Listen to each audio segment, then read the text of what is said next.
വിളിക്കുന്നത് social media influencer. അതെ അതെ. പണി മറ്റുള്ള മനുഷ്യരുടെ ജീവിതത്തിലേക്ക് ഒളിച്ചു നോട്ടം. അഖിലിന്റെ വൈഫ് ഒളിച്ചോടി പോയി.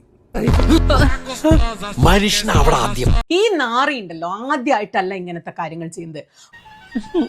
മല്ലുവിനോട് സംസാരിച്ച് ഫുൾ വിവരങ്ങൾ ചോർത്തി വീഡിയോ ആക്കി. അതല്ല ഉദ്ദേശം.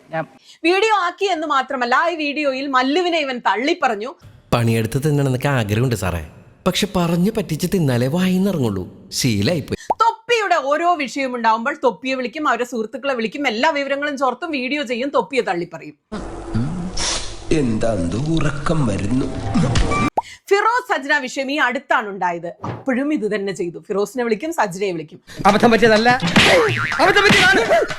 സജ്നയുടെ ഗർഭമൊക്കെ ആദ്യമായിട്ട് സ്ഥിരീകരിക്കുന്നത് ഗൈനക്കോളജിസ്റ്റ് അല്ല, സീക്രട്ട് ഏജന്റ് എന്ന മലരനാണ്.